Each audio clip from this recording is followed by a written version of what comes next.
पाकिस्तानी बहू वर्सेस अंग्रेजन बहू। अरे ओ आस्था बहुरिया कहाँ है? जरा देखियो, मेरी साड़ी का ब्लाउज ही नहीं मिल रहा।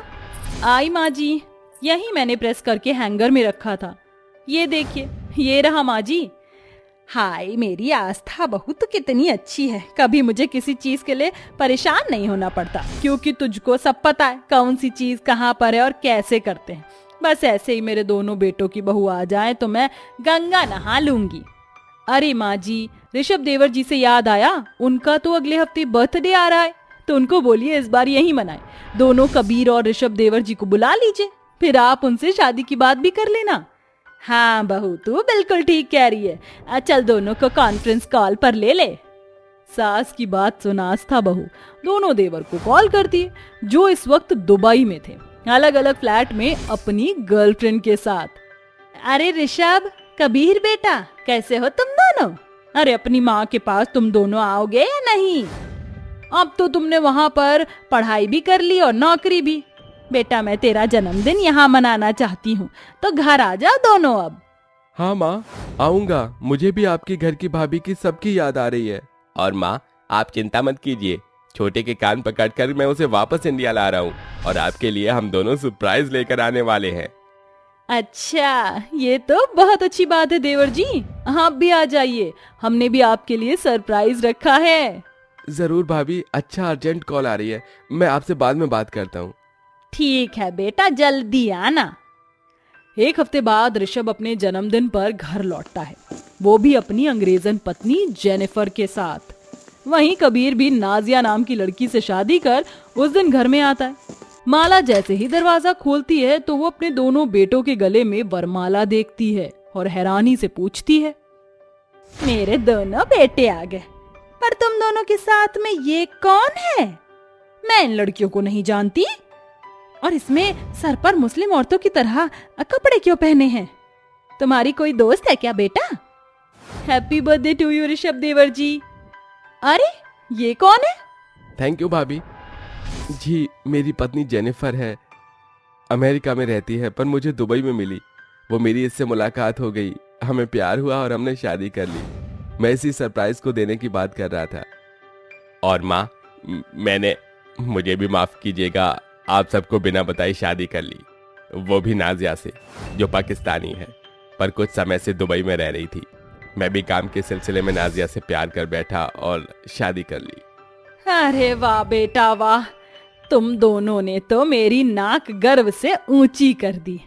देखा आस्था बहू, मेरे दोनों बेटे विदेश जाकर इतने पढ़ लिए कि अपनी पसंद की बहू भी ले आए। माँ का फैसला तो इनके लिए कोई मायने ही नहीं रखता। आप दोनों देवर जी ने माँ जी का बहुत दिल दुखाया है। अरे माँ जी तो खुद शादी की बात करने वाली थी, और आपने भी ऐसी लड़कियों से शादी की है जिनसे शादी करना नामुमकिन था। वही तो इस कमबख्त ने सुना नहीं, एक पाकिस्तान की है और एक अंग्रेजन। अरे कहाँ से इनकी भाषा समझेंगे? आसपास के लोगों को पता चला तो क्या होगा? अम्मी जान, हमें एक मौका दीजिए, हम आपको किसी शिकायत का मौका नहीं देंगे। यस माँ जी, प्लीज नाराज मत होइए, all things gonna be well. मेरा तो बिल्कुल मन नहीं ऐसी बहू को अपने घर की बहू बनाने का। अरे कितने अरमान थे मेरे कि तेरी जैसी बहू लाऊंगी आस्था बहू। माँ, आज मेरा जन्मदिन है, प्लीज भैया और मुझे माफ कर दीजिएगा और हमें अपना लीजिए, वरना हम वापस वहीं चले जाएंगे। नहीं नहीं देवर जी, माँ जी प्लीज मान जाइए, अब तो शादी हो गई है और इन्हें अलग करके आप खुश भी तो नहीं रहेंगी। मान जाइए ना। ठीक है बहू, लेकिन इस घर में नॉनवेज नहीं बनेगा, पहले ही बता रही हूँ, क्योंकि बाहर के विदेशी लोग वही खाते सब। बहू, इनका गृह प्रवेश कर। ये सुनकर आस्था अपने दोनों देवरानी का गृह प्रवेश करवाती है। फिर घर के सभी लोग ऋषभ का जन्मदिन मनाते हैं। अगले दिन अंग्रेजन बहू छोटे कपड़े पहनकर टीवी देखती है, वहीं पाकिस्तानी बहू नमाज पढ़ रही थी। माला आकर कहती है, अरे बहू, तुम दोनों अब इस घर की नई बहू हो, तो तुम्हें रसोई में खाना भी तो बनाना चाहिए। जाओ, सब नाश्ते का इंतजार कर रहे हैं। अम्मी जान, हम अपने ससुराल में इतनी दूर से इसलिए नहीं आए हैं कि झाड़ू पोछा और खाना बनाने का काम कर सके। You are right Nazia. बहू, ये अंग्रेजी में क्या खटर पटर कर रही हो तुम? और ये क्या कपड़े पहने, ऐसे छोटे 5 साल के बच्चे की तरह? अरे साड़ी पहन के आओ तुम दोनों। नो वे, मैं ऐसे साड़ी नहीं पहनूंगी, और मुझे भूख लग रही है, सो कुछ बनाइए। अरे देवरानी जी, ये आप दोनों माँ जी से कैसी बातें कर रही हैं? आप दोनों इस घर की बहू हैं। माँ जी का फर्ज है आपको ये सब बताना। जो भी हो, हम कोई काम नहीं करेंगे। भूख लग रही है, जल्दी खाना बनाओ। उसके बाद साफ सफाई भी आप खुद करना। जैसे पहले रह रहे थे वैसे ही रहो, समझे? आओ जेनिफर, अपना कोरियन ड्रामा देखते हैं। और हाँ, हमें ज्यादा मजबूर मत करना, वरना आपके दोनों बेटों को लेकर वहीं पर चले जाएंगे जहाँ से आए हैं। नहीं नहीं, ऐसा मत करना। फिर सास बहू दोनों अंग्रेजन और पाकिस्तानी बहू के लिए ब्रेकफास्ट बना कर लाते हैं। दोनों बेटे भी आ जाते हैं और दोनों को सास को खाना परोसने का वो नाटक करती हैं। लीजिए माँ जी, खाना खाइए, बताइए कैसा बना है। चलो अच्छा है, अब आप सब घुल मिल गए। फिर तीनों के पति ऑफिस चले जाते हैं और पाकिस्तानी बहू पान खाकर दीवार के पास के गमले में पीक करते हैं। अरे नाजिया, देवरानी जी, ये आप क्या कर रही हैं? ये घर है, रोड नहीं। और अच्छा थोड़ी ना लगता है कि यहीं पान खाकर ऐसे थूके। अच्छा, अब आप हमको बताएंगी कि क्या करना है? मैं तो ऐसे ही करूंगी। चलिए, मेरे कमरे को भी साफ कर दीजिए, वहां पर भी पीक पड़ा है। ये सुनकर आस्था उस गंदगी को साफ करने लगती है। ऐसे ही वक्त गुजरता है। दोनों पाकिस्तानी और अंग्रेजन बहू सास बहू पर अत्याचार करती हैं, उनसे काम करवाती हैं, बाहर जाकर छोटे कपड़ों में पार्टी करती हैं। जब ये सब बहुत ज्यादा हो जाता है तो ऋषभ को पता चल जाता है। जो बात करने ही आ रहा था, उससे पहले वो देख लेता है कि जेनिफर माला को धक्का देती है। आपको आइडिया भी है, आपने मेरा फेवरेट वास तोड़ दिया। ये मैं दुबई से लाई थी। एक झाड़ू पोछा करना नहीं आता ठीक से ही। बहू, ये मत भूल कि मैं तेरी सास हूँ। कैसे बोले जा रही है मुझसे? लायक हो आप इसके? अस्तगफिरुल्लाह। बस बहुत हो गया, अब मैं अपनी माँ जी की बेइज्जती और बर्दाश्त नहीं कर सकती। तभी नाजिया आस्था का हाथ मरोड़ती है। आह, छोड़ो मुझे। बस एनफ इज एनफ, बहुत हो गया भाभी। ये आप क्या कर रही हैं? जिसका आपने हाथ पकड़ा है वो माँ समान भाभी हैं। आप दोनों की हिम्मत कैसे हुई माँ और मेरी भाभी को परेशान करने की? अरे आपको विदेशी पाकिस्तानी होने पर भी अपनाया और आपने ऐसा जुर्म किया। छी! ये सब क्या हो रहा है नाजिया? माँ ने हमें अपना लिया, फिर भी तुमने अपमान किया। काश मैंने तुमसे शादी नहीं की होती। हम जैसे लड़के तुम जैसी विदेशी और पाकिस्तानी बहू को प्यार और विश्वास से यहाँ लाते हैं और तुम ही घर तोड़ देती हो। इन दोनों ने मिलकर माँ और भाभी के साथ बहुत बुरा किया है, इसलिए इनको इनकी असली जगह छोड़ देते हैं। तभी दोनों बहू को अपनी गलती का पछतावा होता है और वो हाथ जोड़कर माफी मांगती हैं। नहीं नहीं कबीर, ऐसा जुल्म मत करो। मैं अम्मी जान के कदमों में झुककर मुआफी मांगने के लिए तैयार हूँ। बाजी, आप समझाएं ना इन्हें। यस जेठानी जी, Rishabh, I am so sorry. माँ जी प्लीज हमको माफ कर दीजिए, दोबारा ऐसा कभी नहीं करेंगे। ठीक है, किया माफ। माफ कर दीजिए ना देवर जी, एक मौका तो सबको मिलना चाहिए ना। सिर्फ भाभी आपके कहने पर मैं एक मौका देता हूँ। आगे से ये सब ना हो, बस। इसके बाद दोनों पति भी अपनी पत्नियों को माफ कर देते हैं और पाकिस्तानी अंग्रेजन बहू अपनी बड़ी जेठानी और सास से घर के तौर तरीके सीखकर भारतीय नारी बनकर घर की जिम्मेदारी को संभालती हैं। ओ, मेरी येलो ड्रेस कहाँ है? मुझे तो मिल ही नहीं रही है। मैंने भाभी को बोला था यहीं रख दें धोकर, लेकिन ना जाने कहाँ डाल दी। भाभी, ओ भाभी, जरा मेरे कमरे में आइए। तभी उसकी भाभी अवनी आती है। ओहो दीदी, आपने इतना सब खराब क्यों कर दिया?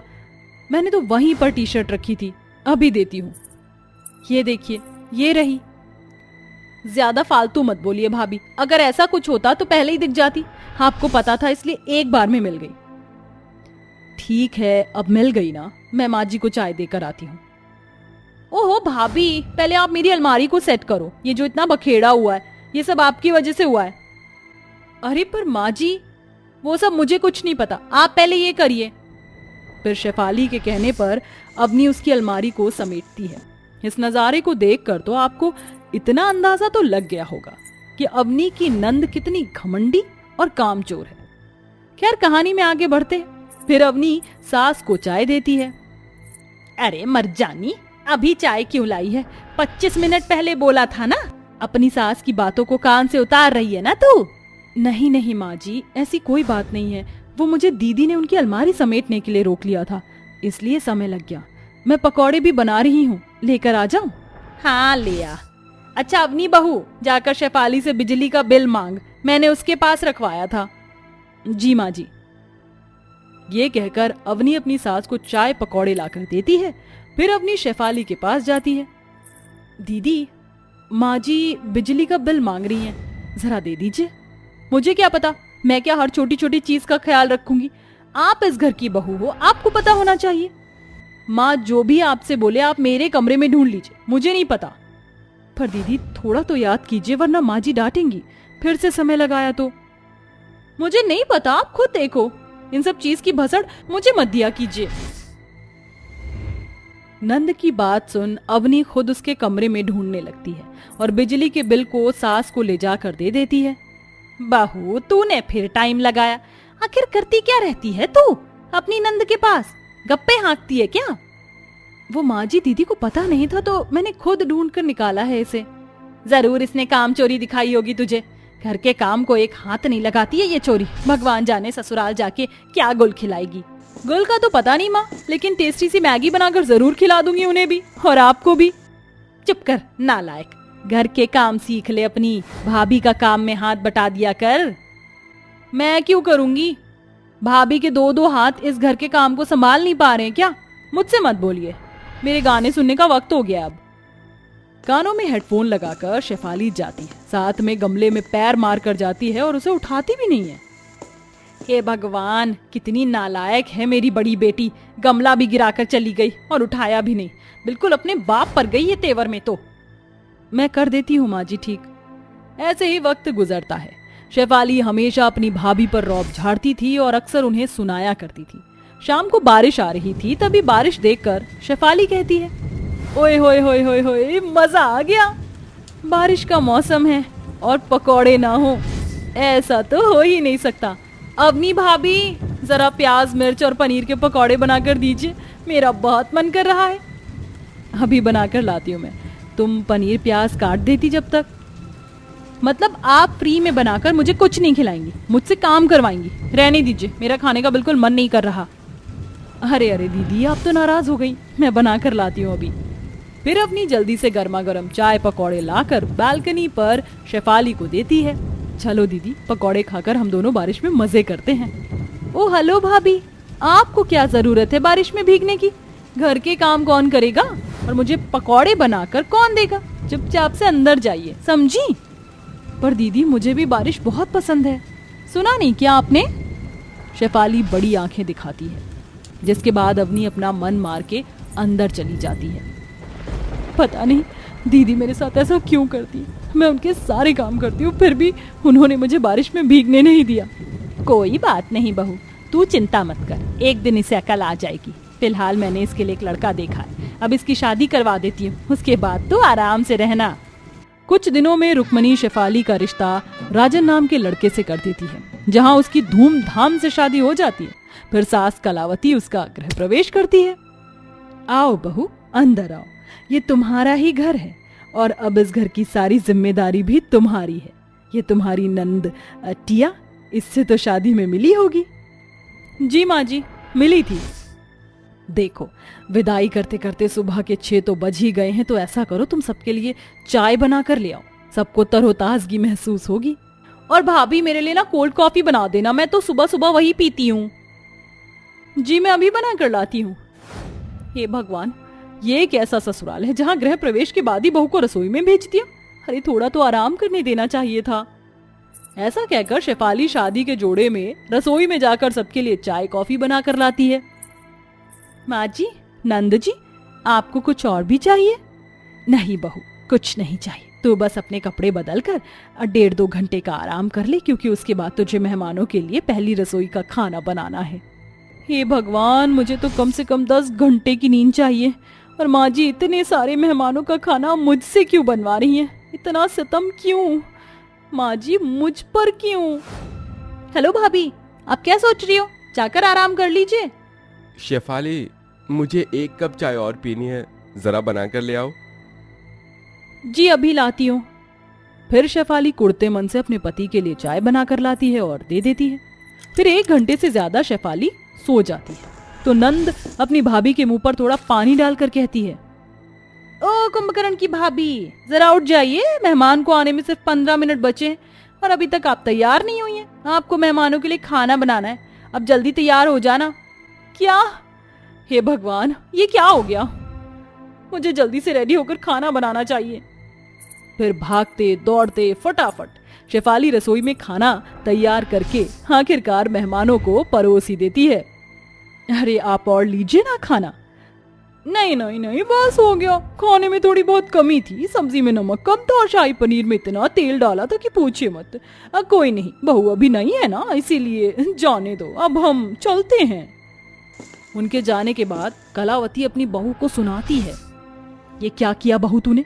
कटवा दी मेरी नाक। ढंग से खाना बनाती तो मुझे इतना सुनना नहीं पड़ता। मुझे तो लगता है ना भाभी को कुछ आता जाता ही नहीं है। सॉरी माँ जी, दोबारा ऐसा नहीं होगा। वक्त गुजरता है। अब शेफाली के साथ बिल्कुल वही सब होता है जो वो अपनी भाभी के साथ किया करती थी। सास और नंद हमेशा उसको सुनाया करते थे। एक शाम वो बर्तन साफ कर रही थी तो बारिश को देखकर भीगने जाती है। उससे पहले टिया कहती है, ओह हेलो मैडम, बर्तन बीच में छोड़कर कहाँ को चली? दीदी बाहर देखना, बारिश आ रही है। मुझे बारिश बहुत पसंद है, मेरा भीगने का मन है, चलिए ना आप भी। अच्छा जी, वो तो मैं चली जाऊंगी, लेकिन आप ना पकौड़े बनाने पर फोकस कीजिए। कोई जरूरत नहीं है बाहर निकलने की, घर में काम पड़े उन्हें निपटाइए। पर दीदी मुझे थोड़ी देर बारिश में भीगने दीजिए ना, वैसे भी ससुराल में मेरी पहली बारिश है, काम मैं कर लूंगी। आपको मेरी बात समझ में नहीं आती है क्या? कोई नहीं, मैं पकौड़े बनाती हूँ दीदी। फिर आंखों में आंसू लिए शेफाली पकौड़े बनाती है। मेरे साथ भी वही हो रहा है जो मैंने अपनी भाभी के साथ किया करती थी। उनका भी बारिश में भीगने का कितना मन होता होगा ना, लेकिन मैंने उन्हें बारिश में भीगने नहीं दिया। इतना टॉर्चर किया है अपनी भाभी को, वही सब मुझे मेरे ससुराल में आज मिल रहा है। फिर पकौड़े बनाकर शेफाली अपनी नंद और सास को देती है कि रसोई में उसका फोन बजता है, जिस वीडियो कॉल को वो उठाती है। अरे दीदी, रसोई में क्या कर रही हो? कैसी हो? और रो क्यों रही हो? भाभी मुझे माफ कर दीजिए, मैंने जो आपके साथ किया था अब वही मेरे साथ हो रहा है। मुझे अपनी गलतियों का एहसास हो गया है। सच में आज मेरा घमंड भी टूट गया। कोई बात नहीं दीदी, वक्त के साथ सब कुछ सीख जाते हैं। इतने में शेफाली की बात उसकी नंद और सास सुन लेती है और माफी मांगते हैं। भाभी मैंने आप पर बहुत गुस्सा कर दिया। आइए, आपके ससुराल में पहली बारिश अभी हो रही है, साथ में भीगते हैं। हाँ बहू। इसके बाद शेफाली अपने ससुराल में पहली बारिश को एंजॉय करती है। साथ ही शेफाली के मायके और ससुराल वाले सब उसके साथ खुशी खुशी रहने लगते हैं।